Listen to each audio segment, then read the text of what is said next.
Hola, soy Bruna. Hola, y yo Estel. Somos investigadoras del Grupo Afín, del Departamento de Antropología de la Universidad Autónoma de Barcelona. Oye, Bruna, ¿antropología? ¿Qué es esto? Sí, antropología. Antropología es una de las ciencias sociales que investiga la diversidad humana y piensa que no las distintas maneras, los distintos comportamientos y distintas maneras de hacer las cosas no tienen por qué ser anormales o se tienen que patologizar o tienen que generar desigualdad, sino que son distintas estrategias de abordaje a los distintos contextos sociales y familiares. Hablamos de antropología porque os queremos explicar una pequeña investigación sobre sexualidad e infancia. Un momento, ¿hemos dicho sexualidad e infancia? Sí, ¿se puede hablar con niños y niñas sobre sexualidad? Pues la respuesta es que sí, se puede y se debe. Diferentes organizaciones internacionales como la Organización Mundial de la Salud o la UNESCO recomiendan hablar con niños y niñas jóvenes y adolescentes sobre sexualidad. No hacerlo vulnera su derecho a la información. Es decir, se debe hablar con niños y niñas para poder darles herramientas para poder tomar decisiones placenteras, seguras, saludables sobre su propia sexualidad. Y no hablar de sexualidad con niños y niñas no hace que estos empiecen de forma precoz a tener relaciones sexuales. Es todo lo contrario, no hace falta que experimenten porque ya tienen dicha información. Una vez unos niños nos dijeron, es como si tú tienes una nariz y tú respiras, desde que naces respiras, pero ¿qué te dicen los adultos? No te vamos a explicar nada de tu nariz hasta que llegues a la pubertad. No tiene mucho sentido, ¿verdad? Los niños y niñas tienen derecho a conocer sus cuerpos, sus deseos, y esto les fomenta su bienestar en salud física y emocional. Entonces tengo que esperar a que mis hijos me pregunten cómo se hacen los niños y las niñas. No, error. Primero de todo, no tenemos que esperar a que pregunten. No todos los niños y niñas preguntan.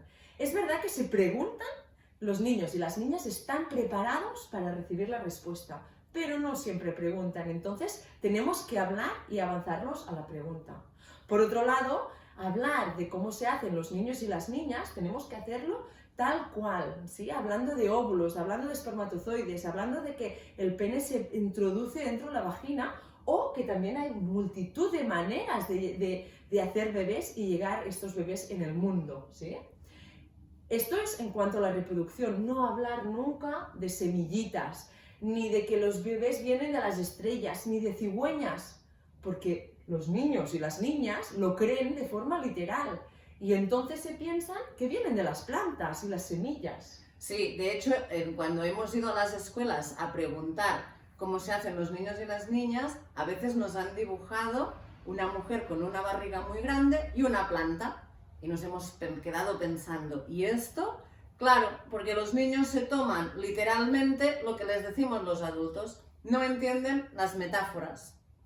Y por otro lado, hablar de reproducción no es hablar de sexualidad. Y esto es uno de los principales resultados que hemos encontrado en la investigación Sexafin. Y lo que os vamos a explicar son 3 cositas de un proyecto que se llama Sexafin y que lleva en funcionamiento desde el 2017 y ahora ya estamos en 7 escuelas en la provincia de Barcelona, en España, y además estamos también en Ciudad Juárez, en México.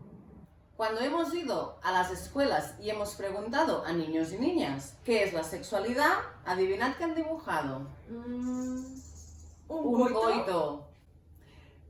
Donde salen solo figuras que se supone que son de un pene y una vagina que se juntan. Pero esto es reducir mucho, ¿no?, lo que es la sexualidad. ¿Cómo es que los niños vinculan la sexualidad con el coito?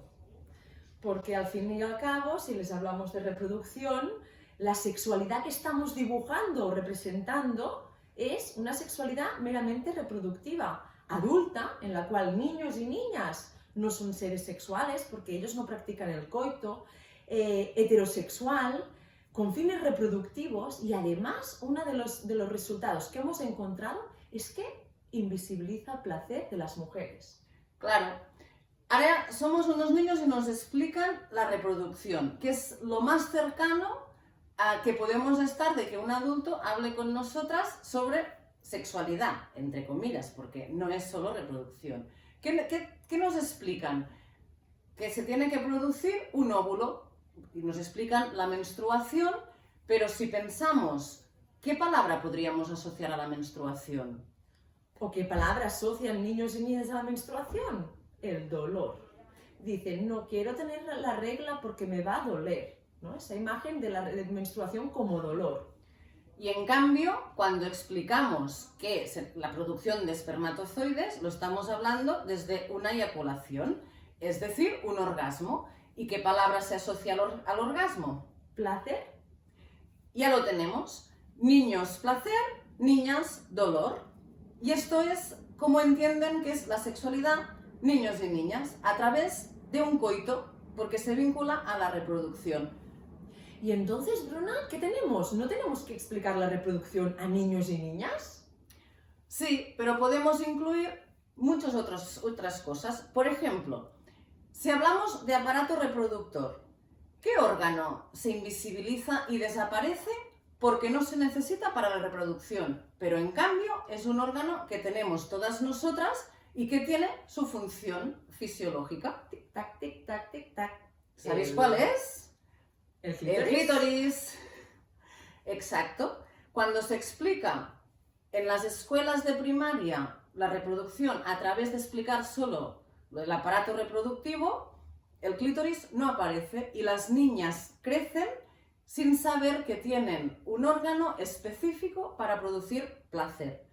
¿Cómo tendríamos que hacerlo? Fácil. Nos centramos igual en la biología, que es la manera más fácil de acceder y romper con todos estos tabús sociales. ¿Vale? De acuerdo, pero entonces hablemos de toda la biología. Podemos hablar del aparato genital, de los aparatos genitales. Que incluyen también el clítoris.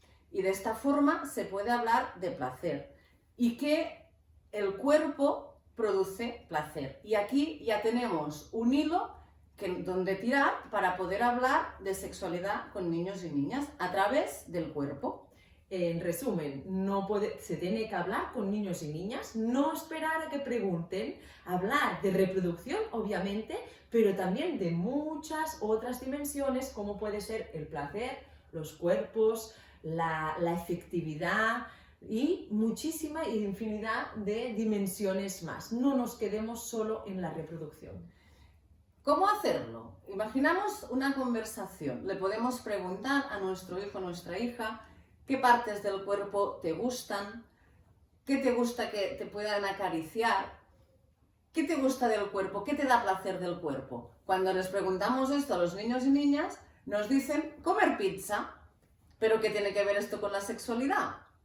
Pues el cuerpo o el placer que entienden los niños y las niñas es un placer de todo el cuerpo, es un placer holístico. En cambio, a medida que nos hacemos mayores y somos personas adultas, reducimos el placer sexual a los órganos genitales. Entonces, podríamos hablar de un placer de todo el cuerpo. Me da placer que me masajeen la espalda, pero también me da muchas cosquillas tocarme la vulva. Y entonces, este enfoque a través del placer del cuerpo que tenemos desde que nacemos, nos ayuda a ser conscientes de que nuestro cuerpo siente y nos puede dar información si aquello que, de manera que nos estamos relacionando o aquello que estamos haciendo o nos están haciendo, nos gusta o no. Y puede ser una buena herramienta para prevención de muchas situaciones inquietantes de desigualdad, como podría ser abusos sexuales infantiles, porque si hablamos desde el cuerpo y desde el placer de todo el cuerpo y cómo el cuerpo puede ser un cuerpo que nos ayuda a disfrutar, también nos ayudará a identificar aquello que no nos gusta y fomentará una autoestima fuerte para niños y niñas que les ayudará a obtener herramientas, habilidades, actitudes para tener relaciones sanas, equitativas y de prevención de inequidades y abusos. Yo creo que más o menos ya está, ¿no? Yo creo que lo tenemos. Si queréis más información, aquí os dejamos la página web del proyecto Sexafin y del grupo de investigación AFIN.